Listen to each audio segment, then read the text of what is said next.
एक महिला कुएं से पानी भर रही थी। पानी भरते भरते अचानक उसका पैर फिसलता है और कुएं के अंदर गिर जाती है। जैसे कुएं के अंदर गिरती है, गिरकर उसकी मौत हो जाती है। कुछ दिन बीतते हैं और फिर गांव वालों ने ऐसा मानना शुरू कर दिया। उसी गांव की एक और महिला होती है, उस महिला के अंदर उसकी आत्मा आती है। कुछ लोग ये मानते थे उस कुएं में गिरी हुई महिला की आत्मा आती है। कुछ लोग ये मानते थे कि ये माँ संतोषी की बहुत बड़ी उपासक होती है, इसलिए माँ संतोषी इसके अंदर प्रवेश करती है और कुछ बातें भी किया करती थी। और बातचीत करते करते एक दिन उसने कहा, मैं 3 दिन के बाद मर जाऊंगी। उसने अपनी मौत की तारीख मुकर्रर कर दी थी, बता दी थी। और जैसे ही गांव के लोगों को पता चलता है तो उन्हें यकीन नहीं हो रहा था। ठीक वैसे ही हुआ जैसे उसने उसने बोला। 3 दिन के बाद वो मर जाती है और उसके अंतिम संस्कार की तैयारी चल रही थी। लोगों में डर भी बैठा हुआ था, कहीं ऐसा ना हो इसकी भी आत्मा किसी दूसरे को परेशान करे, और इसलिए जितनी जल्दी हो सके इसका अंतिम संस्कार कर दिया जाए। 45 मिनट तक वो मरी हुई रहती है और डॉक्टर भी ये घोषित कर देते हैं, वैद्य जी भी ये घोषित कर देते हैं वो मर चुकी है। और अचानक ही 45 मिनट के बाद वो जीवित हो उठती है। और जिस रूप में वो जीवित हो उठती है, इस बात का पता लगाने के लिए, इस बात की सच्चाई जानने के लिए भारत के ही अलग अलग हिस्सों के कई मनोवैज्ञानिक वहां पर पहुंचते हैं और ये देखते हैं। साथ ही विदेशों को भी लोग वहां पर पहुंचते हैं ये जानने के लिए कि इसमें कितनी सच्चाई है। और उस महिला का ये दावा शुरू हो जाता है, उसका शरीर तो एक है लेकिन एक आत्मा इसके अंदर से निकल चुकी है और दूसरी महिला की आत्मा इसके अंदर प्रवेश कर चुकी है। इसी मामले को जानने के लिए कि ये पुनर्जन्म की घटना कितनी सच है और कितनी झूठ है, लेकिन जब वैज्ञानिकों ने इस पर रिसर्च किया उन्हें यकीन नहीं हो रहा था। जब जहां जहां तक ये खबर फैलती है, बीबीसी ने इस पर बाकायदा एक डॉक्यूमेंट्री भी तैयार की और डॉक्यूमेंट्री में तैयार करने के बाद लोगों की इंटरव्यू किए और इंटरव्यू के माध्यम से ये पता करने की कोशिश की आखिरकार कितनी सच्चाई है। लेकिन लोगों को यकीन नहीं हो रहा था इस जीवन में भी कुछ ऐसा हो सकता है। ये दावा किया जाता है भारत में चुनिंदा घटनाओं में से एक ऐसी घटना है जिसमें पुनर्जन्म की पुख्ता सबूत मिलती है। नमस्ते, प्रणाम, हर हर महादेव। मैं ओम प्रकाश पाल। आज की जो सच्ची घटना मैं आपको सुनाने जा रहा हूँ, ये सच्ची घटना है उत्तर प्रदेश का एक जिला है इटावा और उसी का ही एक गांव लगता है शरीफपुरा। दरअसल ये शरीफपुरा की सच्ची घटना है। बात कर रहा हूँ साल 1968 की। 1968 की बात है और उस इटावा का ही एक गाँव लगता है अंगद का नगला। दरअसल अंगद का नगला गांव के अंदर एक ठाकुर परिवार के अंदर एक लड़की जन्म लेती है। वो परिवार बहुत गरीब होती है, हालत बहुत ज्यादा खराब होती है, इसलिए उस परिवार का जो मुखिया था उसको खाने कमाने के लिए शहर जाना पड़ता और दिल्ली जाना पड़ा। दिल्ली में कई कई दिनों के बाद, कई कई महीनों के बाद जब वापस लौट कर आया करता था तो वहां से जो पैसे कमाते थे वो अपनी पत्नी को देता था और उसी से घर परिवार चलता था। घर में उसकी एक बेटी थी और पत्नी, और सब कुछ ठीक ठाक चल रहा था। लेकिन लगभग जब लड़की 11 साल की हो जाती है, साल 1979 की ये बात है, अचानक से उसकी पत्नी बहुत ज्यादा बीमार हो जाती है और बीमार होने के बाद पत्नी खत्म हो जाती है। अब ये बेटी अकेली रहेगी, कैसे रहेगी? पिता के लिए बड़ी परेशानी बन जाती है। इसलिए पिता ने अपने छोटे भाई के पास उस बेटी को छोड़ दिया, कहा कि तुम ही इसकी परवरिश करो, और क्योंकि मेरे पास इतने पैसे नहीं है जिस जैसे मैं गांव में रहकर अपना काम धाम धंधा कर सकूं। अब इसी हिसाब से उसने अपनी बेटी को छोटे भाई के पास छोड़ा। और जब कई साल बीत जाते हैं, लगभग 13 साल की लड़की होती है, तब साल 1981 में एक गांव होता है शरीफपुरा। शरीफपुरा का रहने वाला एक व्यक्ति होता है जिसका नाम होता है जगदीश। जगदीश से इसकी शादी कर दी जाती है। और जैसे ही पिता की माली हालत खराब थी, ठीक वैसे ही शरीफपुरा का रहने वाला जगदीश की भी माली हालत खराब, ज्यादा अच्छी नहीं थी और उससे भी घर अपने दूर यानी कि दिल्ली में रहकर मजदूरी करनी पड़ती थी। मजदूरी करके वो पैसे भेजता था, उससे परिवार का खर्चा चलता था। जगदीश के माता भी थे, पिता भी थे, और साथ ही उसकी पत्नी उनकी परवरिश करने के लिए गांव पैसे भेज दिया करता था। लगभग जब 3 साल बीत जाते हैं, दिसंबर 1984 के आसपास की ये बात है, उस सुमित्रा ठाकुर को एक बेटे का जन्म होता है। वो बेटे को लेकर बहुत ज्यादा खुश थी क्योंकि अभी तक वो अपने माँ के साथ थी और माँ बचपन में ही उसकी मर जाती है। फिर उसने अपने चचा के पास परिवार के साथ कुछ रहा। उसके बाद यहाँ पर आती है, उसे लगता है कि पति के साथ रहेगी, लेकिन पति की भी माली हालत अच्छी नहीं थी, इसलिए पति दिल्ली में है, कमाता है, वो यहाँ भी अकेली पड़ जाती है। और जब बच्चा होता है तो उसे लगता है कि अब सब कुछ ठीक हो जाएगा। लेकिन इसी बीच में एक गांव की एक महिला कुएं से पानी लेने के लिए जा रही थी। इसी बीच में उसका पैर फिसलता है, वो महिला कुएं में गिर जाती है। और महिला जब कुएं में गिरती है तो पता चलता है कि कुछ दिन के बाद इसकी आत्मा इस सुमित्रा नाम की महिला के अंदर प्रवेश कर जाती है। ऐसा गांव के लोग मानने लगते हैं। हालांकि इस सुमित्रा ने इस बात को कभी नहीं स्वीकारा, लेकिन सुमित्रा के बारे में ये भी कहा जाता है उसके अंदर माँ संतोषी की देवी आती है और वो लोगों के लिए कुछ समस्याओं का समाधान भी बताती हैं। लोग उसके पास भी आते हैं और महिलाएं भी उसके पास आती जाती हैं। और इसी तरह से उसकी जिंदगी ठीक चल रही थी। बीच बीच में उसे मिर्गी के दौरे इस तरह से पड़ते थे कि उसकी तबीयत अचानक से खराब हो जाते थे। एक बार वो जब कुएं पर पानी लेने के लिए जा रही थी, इसी बीच में उसे दौरा पड़ जाता है। लगभग 4-5 मिनट का समय तो लगता है ठीक होने में, लेकिन उस महिला को बिल्कुल भी होश नहीं था। आखिरकार 4-5 मिनट उसके साथ हुआ क्या है? जैसे ही उसके पति यानी जगदीश को ये खबर मिलती है, जगदीश को लगता है कि शायद वो बेटा खतरे में है, इसलिए उसको नौकरी छोड़कर वो गाँव आ जाता है और अपनी पत्नी, अपनी माँ और पिता के साथ वो रहने लगता है। जब घर आया, महिला खाना बना रही है और खाना बनाते बनाते उसे अचानक से मिर्गी के दौर पड़ने लगते हैं। ऐसे करते करते कई महीने बीत जाते हैं और जब महीने बीत जाते हैं तब उसकी तबीयत इसी तरह से खराब होती थी और एक दिन इस महिला ने घोषणा कर दी कि वो 24 मई 1985 को मर जाएगी। यानी कि उसने अपने मरने से 3 दिन पहले ही ये घोषणा जैसे ही की है, तो ये परिवार के लोगों को जब इस बात को पता चलता है तो परिवार के लोग परेशान हो जाते हैं, क्योंकि बीच बीच में उसे मिर्गी के दौरे पड़ते थे और उस वक्त कुछ न कुछ बोलती थी। कई बार तो उसकी आंखें भी ऊपर चली जाती और दांत उसके पीछे जाया करते, शरीर काम करना पूरी तरह से बंद कर दिया करता था। 5 मिनट तक उसकी हालत बहुत ज्यादा खराब हो जाती थी। लेकिन जब उसने मरने की घोषणा की तो परिवार में एकदम से तहलका समझ जाता है, परिवार के लोग परेशान से हो जाते हैं, आखिरकार अब क्या होगा। तीसरा दिन जब आता है, यानी कि 24 मई 1985 का जब वो दिन आता है, तब उस महिला की बहुत ज्यादा रखवाली की जाती है, लेकिन ऐसा ना हो सचमुच इसे कुछ हो जाए। अचानक ही उस महिला को बुखार आता है और बुखार बहुत तेजी के साथ आता है और जैसे ही जैसे उसकी बुखार बढ़ रहा था और उसके लिए वैद्य जी को बुलाया जाता है। जब वैद्य जी आते हैं, आने के बाद उसका इलाज करते हैं, उपचार करते हैं, लेकिन वो मर जाती है। और जैसे ही वो महिला मर जाती है और इस बात की खबर आसपास के लोगों को पता चलता है और देखते ही देखते पूरे गांव में ये खबर आपकी तरफ फैल जाती है और ये पूरे गांव ही नहीं बल्कि आसपास के जो गांव थे वहां तक ये खबर फैल जाती है। दरअसल इस महिला ने 3 दिन पहले घोषणा की थी कि वो मर जाएगी और उसके बाद बाद वो सचमुच मर जाती है। ये लोगों को बड़ा आश्चर्य हो रहा था, आखिरकार इस पर देवी का हिस्सा आया है और देवी ने खुद से ही घोषणा की थी मर जाती है। अब गांव वालों को डर लगने लगा कि पहले तो महिला की एक कुएं की डूबने में से मौत हुई थी, ये महिला हो गई है, कहीं ऐसा ना हो कि गांव में कोई बड़ी विपदा न आ जाए, इसलिए जितनी जल्दी हो सके इस महिला का अंतिम संस्कार करो और इस मामले को खत्म करो जितनी जल्दी हो सके। पुरुषों ने इसकी उसकी चिता की तैयारी करना शुरू कर दिया, तो महिलाओं ने उसके जो शरीर था, उसको जो उसकी लाश थी, उसको नहलाना धुलाना शुरू कर दिया ताकि उसे नहला धुला कर तैयार कर कर जितनी जल्दी हो सके अर्थी पर ले जाया जाए। ठीक वैसे ही कर रहे थे जैसे ये प्लानिंग के साथ चल रहा था। 45 मिनट तक जब समय बीत जाता है तो जिस जगह पर उस महिला को नहलाया जा रहा था उसकी लाश को अचानक ही एक औरत बहुत जोर से चीखती हुई चिल्लाती हुई उस कमरे से बाहर निकलती है और बाहर निकलने के बाद वो बहुत जोर जोर से चीख रही थी और उसकी सांस में सांस नहीं आ रही थी और लोग डर जाते हैं कि आखिरकार ये क्यों चीख रही है, क्यों चिल्ला रही है। इससे पहले कि उस महिला से कुछ पूछ पाते और एक और महिला आती है और चीखती हुई चिल्लाती हुई रोती हुई बिलबिलाती हुई और इसके बाद एक जितनी की महिलाएं कमरे के अंदर थी जो उसे नहला धुला रही थी वो सभी चीखते हुए बाहर निकल आती हैं। लोगों को यकीन नहीं हो रहा था, पूछते हैं कि आखिरकार क्या हुआ। सभी कहते हैं कि उसने अपनी आंखें खोल ली। उसने जैसी आंखें खोलने की बात आती है, डर की वजह से उस कमरे के अंदर उस जगह पर किसी की जाने की हिम्मत नहीं थी। काफी देर तक वो महिला अंदर रहती है। जब झांक कर देख रहे थे वो अच्छे खासे रूप में बैठी हुई थी और किसी से बातचीत भी नहीं कर रही थी, बिल्कुल शांत थी। पूरी रात ऐसे ही निकल जाती है और जब पूरी रात ऐसे ही निकल जाती है लोगों में एक तरह से डर बना हुआ था, आखिरकार अब होने वाला क्या है। अगला दिन निकलता है, जब अगला दिन निकलता है तो किसी ने हिम्मत करके उससे पूछा क्या हो रहा है, क्या नहीं हुआ, तुम्हारे साथ क्या हुआ। तो उसे जानने की कोशिश की, तब उसने बताया मैं कहाँ हूँ, मैं कौन हूँ, मैं यहाँ कैसे आई। जब इस तरह की अजीब अजीब तरीके से बातें कर रही थी तो लगभग 4 दिन उस महिला को अपने बातचीत का क्रम में आने लगता है, लेकिन मरने से पहले वो जिस तरह से बातें किया करती थी उसकी बोलचाल का ढंग पूरी तरह से बदल चुका था। अब वो बातचीत जरूर कर रही थी लेकिन अच्छे से हिंदी बोल रही थी और न ही अच्छे से बातचीत कर रही थी, कुछ अंग्रेजी के शब्द ठीक ठाक से बोल रही थी। और जब उसके पति ने जैसे उसके पास जाने की कोशिश की, उसे उन्हें बताया कि मैं तुम्हारा पति हूँ, तो उसने एकदम से झटक दिया और झटक के कहा कि तुम मेरे पास आने की कोशिश मत करना। और उसके बच्चे के जब दिखाया गया तो उस बच्चे को बहुत साफ साफ इनकार कर दिया, मेरा बच्चा कोई नहीं है और मेरा ये बच्चा नहीं है। जब इस तरह से बातें थी अब धीरे धीरे करके ये खबर पूरे इलाके में फैल जाती है।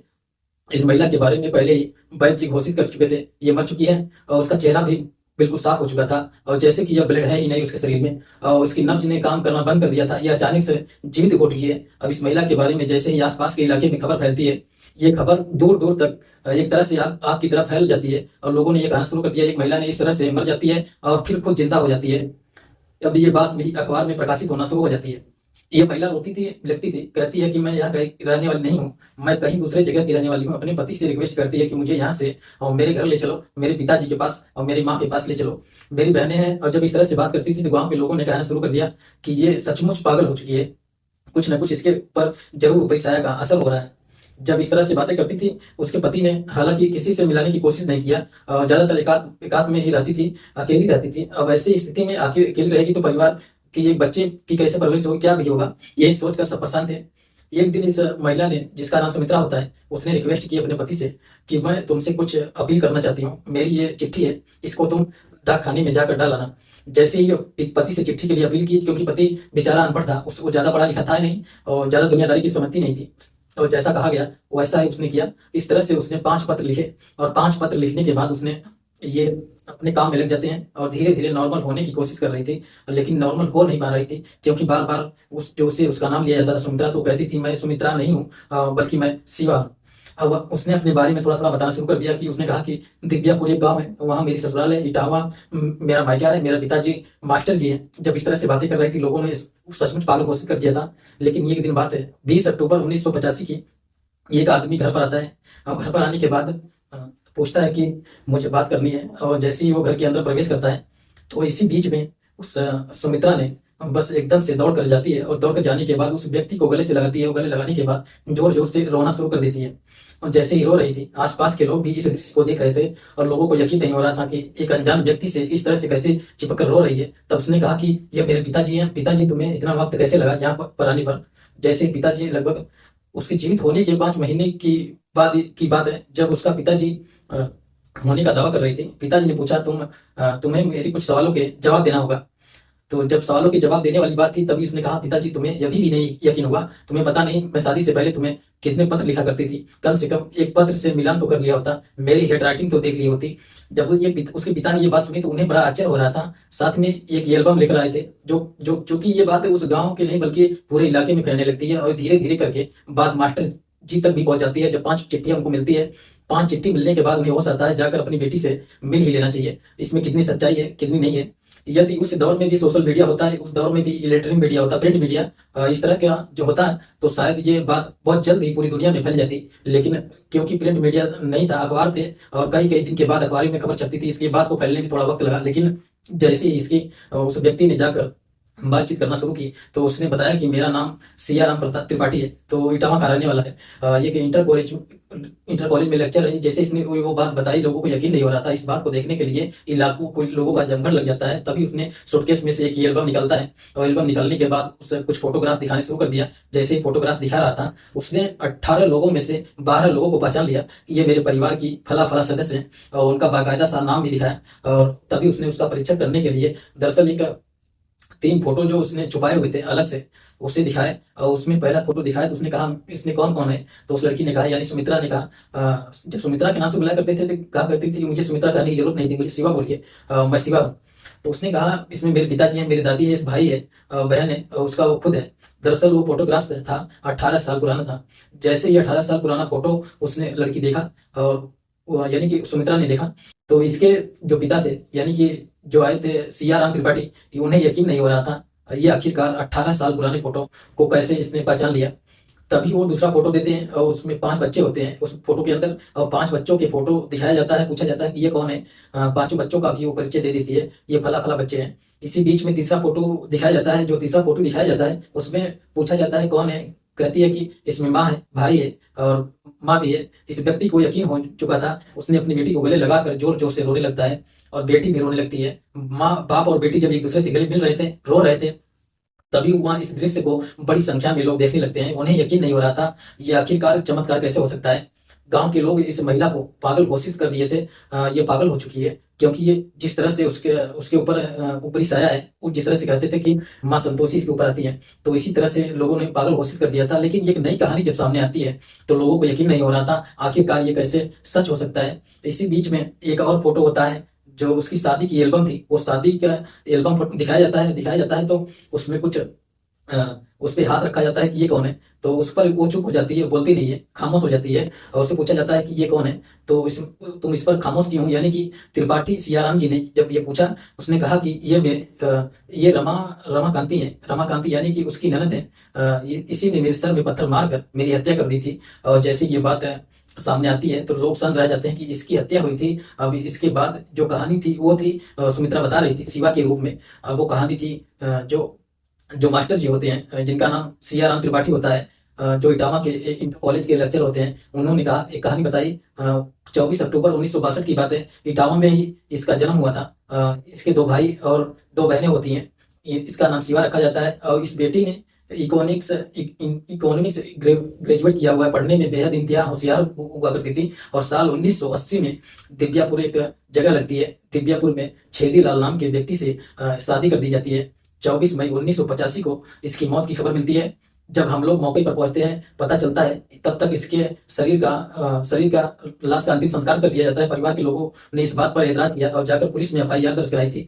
जब ये जानने की कोशिश की आखिरकार हुआ क्या था, तो पता चलता है कि इसने ट्रेन के आगे कूद कर अपनी जान दे दी थी। और इसी बात को देखते हुए परिवार के लोगों को यकीन नहीं हुआ। और लेकिन इसी बीच में जब पत्र लिखे थे, इसके मामा जी घर पे आए थे, तो उन्होंने ये बताया था कि तुम्हारी बेटी के साथ वहां पर मारपीट ज्यादा होती है, क्योंकि उसने इकोनॉमिक्स ऑनर्स से बीए किया था और ये आगे की पढ़ाई जारी रखना चाहती थी और पढ़ लिखकर कुछ ऑफिसर बनना चाहती थी। और शायद इस ससुराल वालों को हीन भावना लगता था कि ये इतना पढ़ी लिखी लड़की हमारे घर में कैसे आ गई है। और इसी बात पर इस घर में लड़ाई झगड़ा होता था और फसाद होता था। और एक दिन इसकी ननद ने इसके सर में जैसे ही बताते हैं, लेकिन पुलिस में एफआईआर जरूर हुई थी, लेकिन पुलिस ने कई लोगों के खिलाफ दहेज प्रथा का मुकदमा लिखा। और मुकदमा लिखने के बाद खासकर उस ननद को भी इसमें आरोपी बनाया गया था। लेकिन पुलिस को ऐसे कोई पर्याप्त सबूत नहीं मिलते। सबूत ना मिलने की वजह से सबको रिहा कर दिया जाता है, छोड़ दिया जाता है। लेकिन इसी बीच में जो पूरे इलाके में अफवाह फैल जाती है कि मास्टर जी की बेटी ने एक गांव के अंदर शरीरपुरा में जन्म लिया है। तो इसी बात को लेते हुए वो शुरुआत में तो यकीन नहीं कर रहे थे, लेकिन जब बाद में उनके पास चिट्ठियां आती है, चिट्ठी से पहली चिट्ठी का मिलान किया।